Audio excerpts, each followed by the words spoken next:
News at 9। लट्समाइक समाचारों के साथ मैं महेश सिंह। यूक्रेन युद्ध और घटती आबादी के कारण रूस के श्रमिकों की भारी कमी हो गई है, जिससे भारतीय ब्लू कॉलर और सेमी स्किल्ड वर्कर की मांग तेजी से बढ़ रही है। बढ़ती एजेंसियों के अनुसार पिछले 4 सालों में रूस जाने वाले भारतीयों की संख्या 60% तक बढ़ी है। इस साल के लिए रूस ने भारतीयों के लिए लगभग 72,000 वर्क परमिट कोटा निर्धारित किया है। निर्माण, मैन्युफैक्चरिंग, तेल गैस खनन और हॉस्पिटैलिटी क्षेत्रों में वेल्डर, बढ़ई, इलेक्ट्रीशियन और फैक्ट्री ऑपरेटर जैसे पदों पर मासिक वेतन 50,000 से 1.5 लाख रुपए तक मिल रहा है, जिसमें कई कंपनियां रहने खाने की सुविधा भी देती हैं।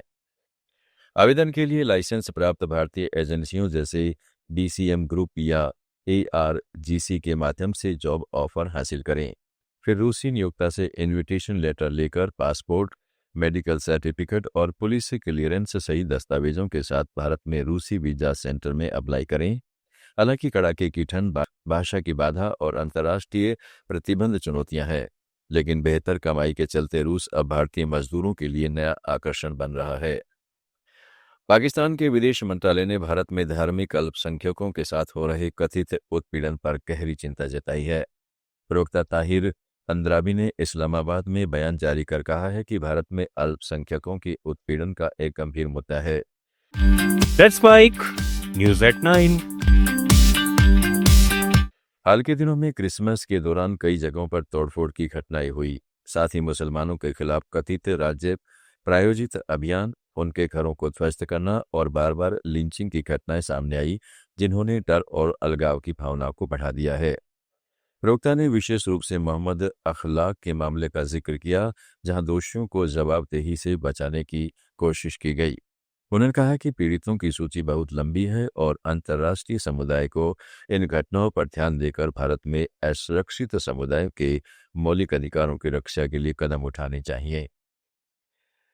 भारत सरकार के पर्यावरण विभाग की समिति ने चिनाब नदी पर दुलहस्ती हाइड्रो पावर प्रोजेक्ट के दूसरे चरण को मंजूरी दे दी है। यह मंजूरी 27 तारीख को मिली है। इस फैसले के बाद पाकिस्तान में हड़कंप मच गया है। पाकिस्तान की सांसद और पूर्व मंत्री शेरी रहमान ने भारत पर पानी को हथियार बनाने का आरोप लगाया है। एक्स पर उन्होंने लिखा है कि दुलहस्ती प्रोजेक्ट 2 को मंजूरी देना सिंधु जल समझौते का उल्लंघन है और भारत एक तरफा फैसला नहीं ले सकता।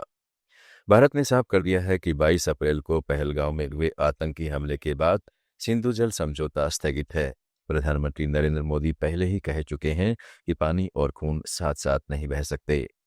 दुलहस्ती प्रोजेक्ट स्टेज 2 में 260 मेगावाट बिजली उत्पादन की तैयारी है। वहीं चिनाब नदी पर सावलकोट समेत कई अन्य परियोजनाओं पर भी भारत तेजी से काम आगे बढ़ा रहा है। बांग्लादेश में हिंदुओं पर हो रहे हमले रुकने का नाम नहीं ले रहे हैं। ताजा मामला फिरोजपुर जिले के डुमरिया गांव का है, जहां कट्टरपंथियों ने हिंदू परिवारों के घरों में आग लगा दी। यह घटना 27 दिसंबर की बताई जा रही है। स्थानीय लोगों के अनुसार हमलावरों ने पलाश कांति शाह को घर के अंदर बंद कर जिंदा जलाने की कोशिश की। इससे एक दिन पहले पश्चिमी डुमरिया तला गांव में भी 2 परिवारों के 5 घर जला दिए गए थे। रिपोर्ट्स के मुताबिक कमरों में कपड़े डालकर आग लगाई गई, जिससे घरों में रखा फर्नीचर, नकदी और जरूरी दस्तावेज जलकर राख हो गए।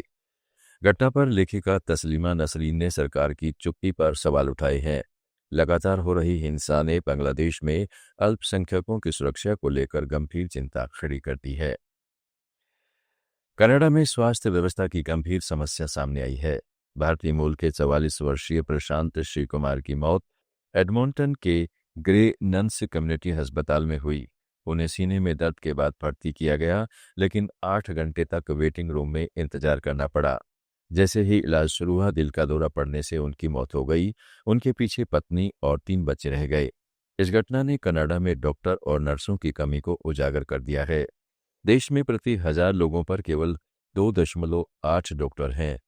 अस्पतालों में अर्जेंट अपॉइंटमेंट्स के लिए भी मरीजों को घंटों या दिनों का इंतजार करना पड़ता है। लेकिन कैनेडियन मेडिकल एसोसिएशन की रिपोर्ट के अनुसार हर 5 में से 1 व्यक्ति को प्राथमिक इलाज समय पर नहीं मिलता। केवल 36.9% लोगों को 24 घंटों में अपॉइंटमेंट मिल पाता है, जबकि 22.8% को 2 दिन में से 1 हफ्ते तक इंतजार करना पड़ता है। आप सुन रहे थे let's Mike more than radio. Follow कीजिए हमें